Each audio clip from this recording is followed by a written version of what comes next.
அனைவருக்கும் வணக்கம். நம்ம உளவியல் என்ற தலைப்பில் மனிதனுடைய மனதை பற்றிய ஆராய்ச்சி முடிவுகளை இதுவரை பதிவிட்டிருந்தோம். அதில் சென்ற காணொளிக்கு நான் ஒரு வரவேற்பு கிடைத்தது. அதனைத் தொடர்ந்து நான் இன்றைக்கு ஒரு செய்தியை குறிப்பிட போகிறேன்.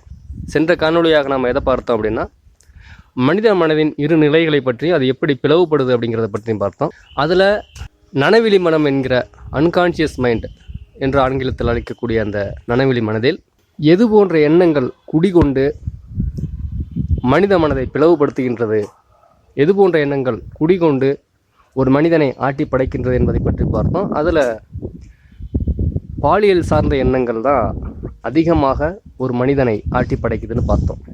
சரியா, ஒரு மனிதனுடைய மனம் பிளவுபடுவதில் இந்த பாலியல் சார்ந்த எண்ணங்கள் முக்கியத்துவம் வகிக்குது அப்படின்னா, இரண்டு எண்ணங்கள் என்னைக்கு முரண்படுதோ அந்த இடத்துல பிளவுங்கிற ஏற்படும். என்றைக்கு எண்ணங்களுக்கு இடையேயான மோதல் ஏற்படுதோ அந்த இடத்துல முரண்பாடு ஏற்படும்.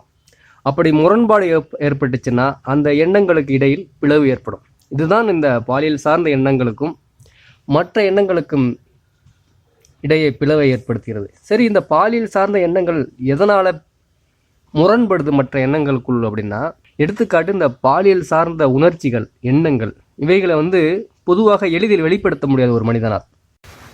எதனால் ஒரு மனிதனால் இந்த பாலியல் சார்ந்த எண்ணங்கள், உணர்ச்சிகளை வெளிப்படுத்த முடியாதுன்னா, அதற்கு முட்டுக்கட்டையாக நிற்பது ஒரு மனிதனுடைய குமுகாயம், அதாவது சமுதாயம், பண்பாடு, கலாச்சாரம். இது போன்ற அவனுடனே வந்த உணர்ச்சிகள் இந்த எண்ணங்களை வரவிடாமல், எளிதில் வெளிப்படுத்த முடியாமல் தடுக்கும். எதனால் அப்படின்னா, நான் ஒரு எடுத்துக்காட்டு சொல்கிறேன். மனிதனை தவிர மற்ற உயிரினங்கள் அதனுடைய பாலியல் சார்ந்த உணர்ச்சிகள், அந்த தேவைகளை எளிதில் எங்கு வேண்டுமானாலும் அதை நிறைவேற்றி கொள்ளும். பொது இடமாக இருக்கட்டும், மறைவாக இருக்கட்டும், எந்த இடத்திலும் வெளிப்படையாக அதனால் இயங்கிவிடும்.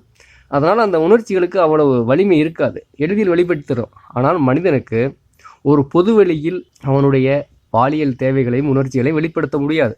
ஏனென்றால் அது நம்முடைய பண்பாடு. இயற்கையாகவே மனிதனுக்கு அந்த பண்பாடு, சமூகம் என்ற ஒரு கட்டமைப்பு இருக்கு. அதனால அந்த நேரத்தில் ஒரு உணர்ச்சியோ பாலியல் எண்ணங்கள் ஏற்பட்டுச்சுன்னா அதை தடுப்பதற்கென்று நனவு மனதில் இருக்கக்கூடிய அந்த சமூகம், பண்பாடு தொடர்பான எண்ணங்கள் என்ன செய்யும்னா அதை தடுத்து நிறுத்தும்.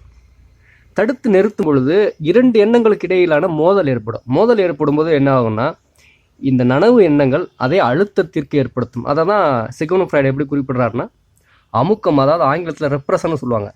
எந்த அளவுக்கு அமுக்கம் ஏற்படுதோ அந்த பாலியல் சார்ந்த உணர்ச்சிகள் நனவிலி மனதில் பதிந்து கொண்டே இருக்கும், அழுத்தப்பட்டே இருக்கும். அழுத்தப்படும் பொழுது உந்துதல் ஏற்படும்.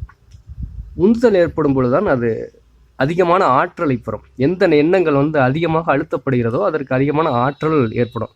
இரண்டாவது, நனவு மனதை விட நனவிலி மனதில் இந்த எண்ணங்கள் அதிகமாக குவிஞ்சிருக்கிறதுனால அதற்கு அதிகமான ஆற்றல் அதை சூழ்ந்து இருக்கும்.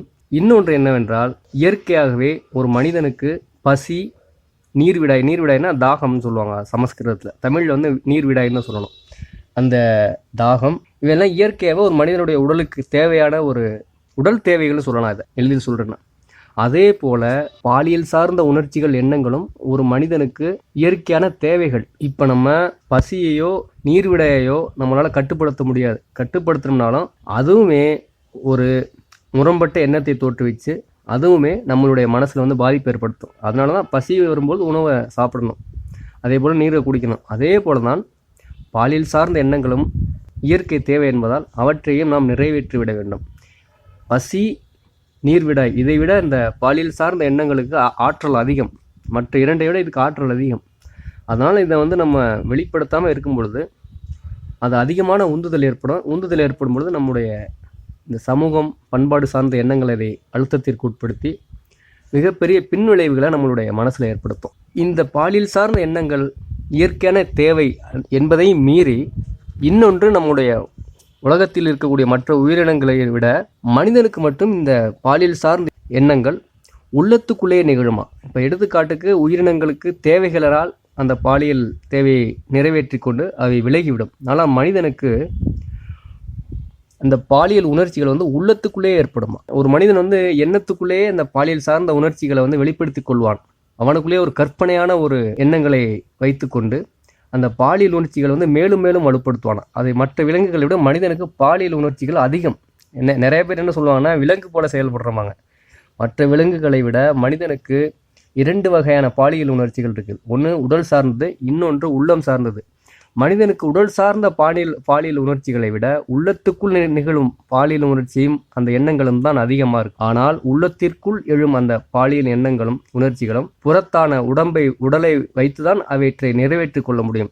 உள்ளத்துக்குள்ளே எவ்வளவுதான் எண்ணங்கள் இருந்தாலும் உடலை வைத்து நிறைவேற்றிக் கொள்ளாமல் இருந்தால் அவை அமுக்கத்திற்கு உண்டாகும், அந்த ரெப்ரஷன் என்கிறதுக்கு உண்டாகும். அந்த நேரத்துலலாம் என்ன நடக்குது அப்படின்னா, இவைகள் மனதிற்குள் குவிக்கப்பட்டு இவற்றை வெளியேற்றி விடாமல் நம்ம தடுத்து நிறுத்தும் பொழுதுனா ஒரு காலகட்டத்தில் அது மனிதனுடைய நரம்பு மண்டலத்தில் பாதிப்பு ஏற்படுத்துகிறது. அந்த நரம்பு மண்டல பாதிப்பு தான் இன்று வலிப்பு நோய்களாகவும் பக்கவாதங்களாகவும் செயல்பட்டு பல பேரை முடக்கத்தில் ஆழ்த்துகிறது.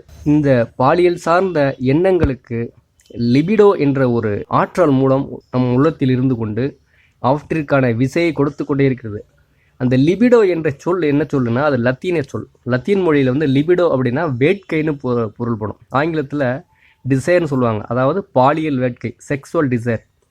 இந்த பாலியல் வேட்கை என்ன செய்யுது அப்படின்னா, அந்த எண்ணங்களை மேலும் மேலும் அதிகமான ஆற்றலை கொடுத்து உந்து ஆற்றலை கொடுத்து அந்த எண்ணங்கள் மிகவும் வீரியமாக செயல்பட வைக்கிறது.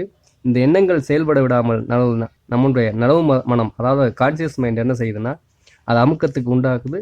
நமக்கு அதிகமான அழுத்தத்தை உள்ளம் சந்திக்குது. இந்த பாலியல் சார்ந்த வேட்கைகள் தான் ஒரு மனிதனை ஆழ்மனதில் இருந்து கொண்டு இயக்குகிறது. மற்ற எண்ணங்கள், எவ்வளவு எண்ணங்கள் மனித ஆழ்மனதில் பதிந்திருந்தாலும் மற்ற எண்ணங்கள் அதிகமான முரண்பாடுகளை ஏற்படுத்துவதும் இல்லை, அந்த எண்ணங்களுக்கு அதிகமான ஆற்றலும் ஒதுக்கப்படுவதில்லை. ஆனால் இந்த பாலியல் சார்ந்த எண்ணங்கள் தான் அதிகமான அழுத்தத்திற்கும் உட்படுகிறது, அதிகமான ஆற்றலையும் அது கொண்டிருக்கிறது. எனவே ஆற்றல் அதிகமுள்ள எண்ணங்கள் தான் ஒரு மனிதனை இயக்கும். அதனால் சிக்மண்ட் ஃப்ராய்டு என்ன செய்கிறாருன்னா, ஒரு மனிதனுடைய பழக்க வழக்கங்கள், கேரக்டர்னு சொல்லுவாங்க, இதை தீர்மானிப்பது எதுன்னா அவன் ஆழ்மனதில் பதிந்திருக்கக்கூடிய பாலியல் தொடர்பான எண்ணங்கள் மட்டும்தான் அவர் அறுதிட்டு கூறுறார். உலகில் உள்ள அனைத்து மனிதர்களுக்குமே அவர்களுடைய நடத்தைகள், பழக்க வழக்கங்கள் இவற்றை தீர்மானிப்பது அவனுடைய பாலியல் சார்ந்த எண்ணங்கள் மட்டும்தாங்கிறத உறுதியாக வெளிப்படுத்தியிருக்கிறார். ஒரு பழமொழி சொல்லுவாங்க, பழமொழியில் ஒரு நடைமுறையில் ஒரு சொல் வழக்கு சொல்லுவாங்க, உன்னுடைய நண்பன் யாருன்னு சொல்லு, நான் உன்னை பற்றி கூறுகிறேன்பாங்க. அதே போல் ஒரு மனிதனை நாம் அவனுடைய பழக்க வழக்கங்கள், அவனுடைய செயல்பாடுகள், அதாவது கேரக்டர்னு சொல்லுவாங்க, இதை வச்சு அவனுடைய ஆழ் மனசில் எது போன்ற பாலியல் எண்ணங்கள் இருக்குன்னு நம்ம அறிந்து கொள்ள முடியும். அவனுடைய ஆழ்மனதில் இருக்கக்கூடிய பாலியல் எண்ணங்களை அறிந்து கொண்டு அவனுடைய பழக்க வழக்கங்கள் என்கிற அந்த கேரக்டர் எப்படி இருக்குங்கிறத நம்ம கண்டுபிடிக்க முடியும். அதான் இரண்டுக்குமான தொடர்பு. அதாவது உள்ளத்தில் இருப்பதுதான் புறத்தையும் வெளிப்படும், புறத்தை வெளிப்படுவது உள்ளத்தில் இருப்பதாக இருக்கும். இதுதான் அவர் கூறுறது.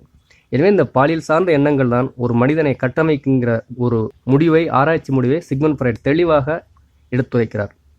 இந்த பாலியல் சார்ந்த எண்ணங்களை பற்றி நம்ம பேச வேண்டுமானால் பேசிக்கொண்டே இருக்கலாம். நேரம் போதாமையால் என்னுடன் இந்த பதிவை நிறுத்தி கொண்டு அடுத்த பதிவில் மற்ற செய்திகளை தெளிவாக பார்ப்போம். அதுவரை இணைந்திருப்போம். நன்றி, வணக்கம்.